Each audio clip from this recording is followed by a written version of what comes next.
আজ আমরা দেখব কিভাবে মাইক্রোসফট ওয়ার্ডের মাধ্যমে প্রফেশনাল লুকের ছবি তৈরি করা যায়। এখানে দেখতে পাচ্ছেন যে আমি একটা নর্মাল ছবি রেখেছি এবং একটা কোটের পিএনজি ফাইল রেখেছি।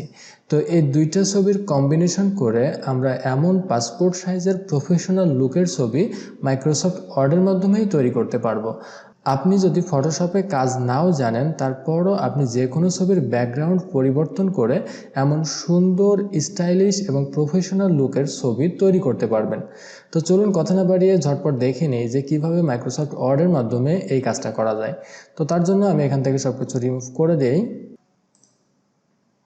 তো আমি সেই ফাইলটা ডিলিট করে দিয়ে নতুন একটা ফাইল ওপেন করেছি মাইক্রোসফট ওয়ার্ডের। এবার এখানে প্রথম কাজ হবে যে আমার পেজ লেআউটটা সেট করে নেওয়া, আর তার জন্য এখান থেকে লেআউট ট্যাবে ক্লিক করতে হবে। ক্লিক করার পর এখান থেকে পেপার সাইজে ক্লিক করতে হবে। ক্লিক করে এখান থেকে মোর পেপার সাইজ এটাতে ক্লিক করতে হবে। তো আমি এখানে একটা 4R পেজ নিয়ে কাজ করতে চাই, আর ওয়াইডটা 6 দিয়ে দেই। এরপরে এখানে হাইটটা আমি 4 দিয়ে দেই। এখান থেকে ওকেতে ক্লিক করলে দেখতে পাচ্ছেন যে আমার এখানে একটা 4R পেজ তৈরি হয়ে গিয়েছে। এবার প্রথমে আমার কাজ হবে যে আমি এখানে যে ছবিটা নিয়ে কাজ করতে চাই সেই ছবিটা ইনসার্ট করা। তো ইনসার্ট করার জন্য এখান থেকে ইনসার্টে ক্লিক করবেন। ক্লিক করার পর এখান থেকে পিকচারে ক্লিক করবেন। এরপরে এখান থেকে দিস ডিভাইসে ক্লিক করবেন। এখন আপনার পিকচারটা যে লোকেশনে রয়েছে সেই লোকেশনে যেয়ে আপনাকে ইনসার্ট করতে হবে। তো আমার পিকচারটা ডেস্কটপে আছে, আমি ডেস্কটপে আসলাম। আসার পর এখান থেকে পিকচারটা সিলেক্ট করে জাস্ট ইনসার্টে ক্লিক করে দিলাম। এখানে পিকচারটা ইনসার্ট হয়ে গেল। এবার এখান থেকে এই পিকচারটার এই যে র্যাপ টেক্সটের উপরে ক্লিক করতে হবে। ক্লিক করে ইন ফ্রন্ট অফ টেক্সট। তো এখান থেকে ইন ফ্রন্ট অফ টেক্সটে দিলে কি হবে, পিকচারটা আপনি মুভ করাতে পারবেন আপনার খুশি মতো, আর এটা না দিলে এটা মুভ করাতে পারতেন না। তো এবার এখানে প্রথম কাজ হবে যে এটাকে একটু ক্রপ করে অপ্রয়োজনীয় অংশ বাদ দেওয়া। তো সেটা দেওয়ার জন্য এখান থেকে ক্রপে ক্লিক করবেন। ক্রপে ক্লিক করার পর এখান থেকে এই যে হ্যান্ডেলগুলো আছে এগুলো ধরে টান দিলে, ছোট বড় করলে আপনি আপনার প্রয়োজন মতো মন মতো এটা ক্রপ করতে পারবেন। এবার কিবোর্ড থেকে ইন্টার বা বাইরে ক্লিক করলে এটা ক্রপ হয়ে যাবে। তো এখন এটা করার পর আপনি যদি এই ফটোটা একটু এডিট করতে চান, একটু কালারাইজ করতে চান, তার জন্য এই ফটোর উপরে রাইট বাটন ক্লিক করবেন। ক্লিক করার পর এখান থেকে ফরম্যাট পিকচারে ক্লিক করবেন। ক্লিক করলে এখানে বেশ কিছু অপশন পাবেন, এখান থেকে এই পিকচার অপশনটাতে ক্লিক করবেন। ক্লিক করলে এখানে দেখতে পাবেন যে পিকচারের যে স্যাচুরেশন আছে, শার্পনেস আছে, কন্ট্রাস্ট, ব্রাইটনেস, এগুলো সব আপনারা এখান থেকে মন মতো পরিবর্তন করতে পারবেন। পরিবর্তন করে দেখবেন যে আপনার কোনটা ভালো লাগে, আর যদি ভালো না লাগে তাহলে এখান থেকে রিসেট করে দিবেন।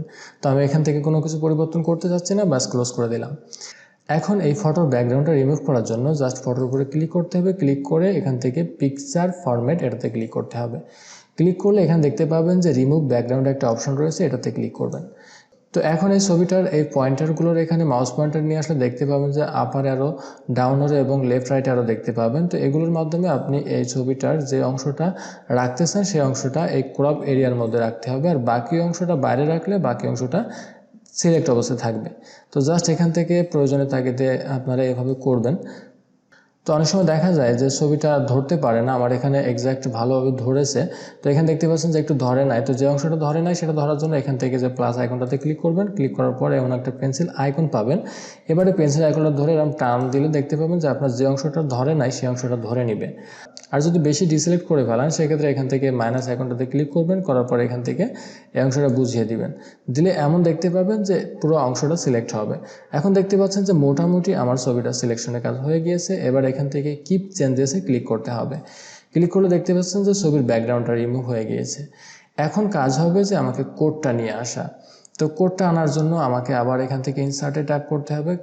ইনসার্টে ক্লিক করার পর এখান থেকে পিকচারে ক্লিক করতে হবে, দিস ডিভাইস, আর এখান থেকে যে লোকেশন আসে সেখান থেকে পিকচারটা সিলেক্ট করে এখান থেকে ইনসার্টে ক্লিক করতে হবে। দেখতে পাচ্ছেন যে ছবিটা এখানে চলে আসছে, কিন্তু ছবিটা এই ছবির পিছনে আছে এবং এটা মুভ করা যাচ্ছে না। তো এটা মুভ করতে হলে এখান থেকে পজিশনটা চেঞ্জ করে দিতে পারেন, দিয়ে এখান থেকে পজিশন মিডলাইজ করে দিলে আপনি এটা মুভ করতে পারবেন। তো এবার আপনি আপনার প্রয়োজন মতো এই ছবিটা এখানে বসিয়ে দিবেন। তো এখান থেকে একটু জুম করে নিতে পারেন আপনার কাজের সুবিধার্থে। জুম করে নিয়ে এটা আপনি প্রয়োজন মতো বসিয়ে দিবেন।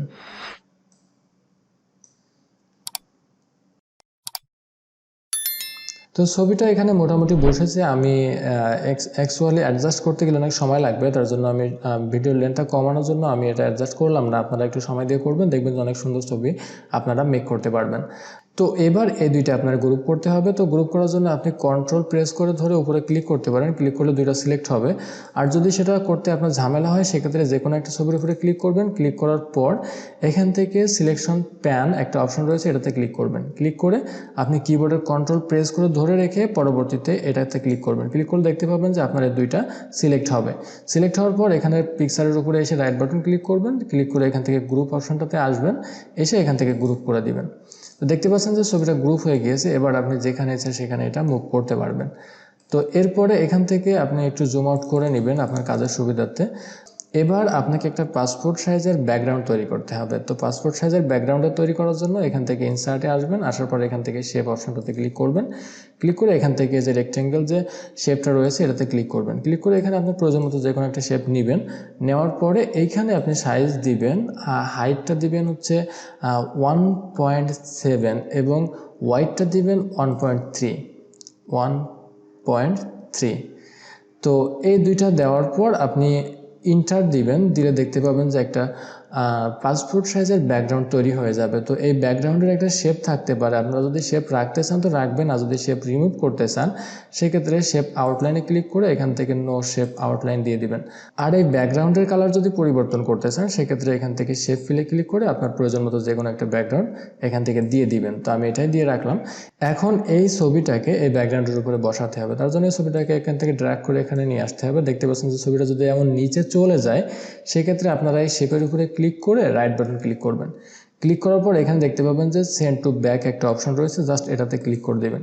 দিলে দেখতে পাবেন যে এই শেপটা পিছে চলে যাবে এবং এই মেইন ছবিটা উপরে চলে আসবে। এবার এখান থেকে আপনি একটু জুম করে নিতে পারেন আপনার কাজের সুবিধার্থে। তো অ্যাডজাস্ট করার সময় আপনি যদি এমন ফ্রি হ্যান্ডে মুভ করেন সেক্ষেত্রে কিন্তু ছবির কোয়ালিটি লুজ হয়ে যাবে। সেক্ষেত্রে আপনি এখান থেকে কিবোর্ডে শিফট প্রেস করে ধরে রাখবেন, ধরে এটা ছোট বড় করবেন, তাহলে ছবির কোয়ালিটি ঠিক থাকবে। তো এই ছবিটা ব্যাকগ্রাউন্ডের উপরে বসানোর পর আপনাকে ব্যাকগ্রাউন্ড এবং ছবিটা গ্রুপ করতে হবে। আর সেটা করার জন্য এখান থেকে এই যে সিলেকশন প্যান এটাতে ক্লিক করতে হবে। ক্লিক করার পর দেখতে পাচ্ছেন যে গ্রুপ 3-তে দুইটা গ্রুপ করা আছে এবং এখন গ্রুপ 4টাকে গ্রুপ করতে হবে এর সাথে। তো সেটা করার জন্য কিবোর্ড থেকে কন্ট্রোল প্রেস করে ধরে রেখে এই যে রেক্টেঙ্গেল 4 এটাতে ক্লিক করলে দেখতে পাবেন যে রেক্টেঙ্গেল 4ও সিলেক্ট হয়ে যাবে। এবার ছবির উপরে রাইট বাটন ক্লিক করে এখান থেকে গ্রুপে আসবেন, গ্রুপে আসার পর এখান থেকে গ্রুপে ক্লিক করে দিবেন। দেওয়ার পর দেখতে পাবেন ছবিটা গ্রুপ হয়ে যাবে। এবার আপনি আপনার মন মতো এটাকে সাজিয়ে নেবেন। তো তার জন্য এখান থেকে কন্ট্রোল প্রেস করলে ছবিটা কপি করতে পারবেন এবং সাথে সাথে শিফট ধরবেন, ধরলে এটা অ্যালাইনটা সুন্দর হবে। এরপরে আবার কন্ট্রোল প্রেস করে এটাকে আরেকটা কপি করি, আবার কন্ট্রোল প্রেস করে আরেকটা কপি করি। এবার এখান থেকে সবগুলো শিফট প্রেস করে ধরে আমি সিলেক্ট করলাম। সিলেক্ট করার পর কন্ট্রোল প্রেস করে এটাকে আরেকটা কপি করে শিফট ধরে সোজা নিচে নামিয়ে দিলাম। এবার আপনি এটা সেভ করে যে কোনো ল্যাবে যেয়ে যদি ফাইলটাকে সাবমিট করেন যে ভাই আমার এই পেজটাকে প্রিন্ট আউট করে দেন, তারা কিন্তু আপনার এই পেজটাকে প্রিন্ট আউট করে দিবে এবং এই ছবিটা আপনি আপনার মন মতো কাস্টমাইজ করে নিতে পারলেন, আপনি যেমনটা চান ঠিক তেমনটাই। তো বন্ধুরা, সর্বশেষ একটা কথা বলি, আপনাদের হয়তো মনে প্রশ্ন আসতে পারে যে আমি কোডটা কোথায় পেয়েছি। তো এই কোডটা আসলে আপনি গুগলে সার্চ করলে খুব সহজে পেয়ে যাবেন।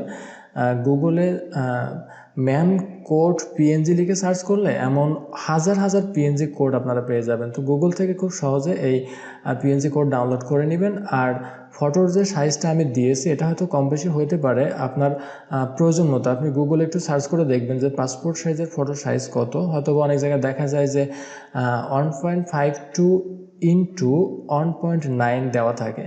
তো আপনারা যেটা ভালো মনে করেন, আপনার যেটা প্রয়োজন আপনি সেই সাইজটা দিয়েই এই কাজগুলো করবেন। তো আমি আশা করি আপনাদের মেইন প্রসেসটা দেখাতে পেরেছি। আপনার যদি এই ভিডিওটি ভালো লাগে তাহলে অবশ্যই একটা লাইক করবেন, আর পরবর্তীতে এমন টেকনোলজি রিলেটেড ভিডিও মিস করতে না চাইলে অবশ্যই আমার চ্যানেলটি সাবস্ক্রাইব করে আমার সাথেই থাকবেন। আর আপনার বন্ধুদের মাঝে ভিডিওটি শেয়ার করে তাদেরকেও এই মাইক্রোসফট ওয়ার্ডের অ্যাডভান্স টেকনিকটা শেখার সুযোগ করে দিবেন।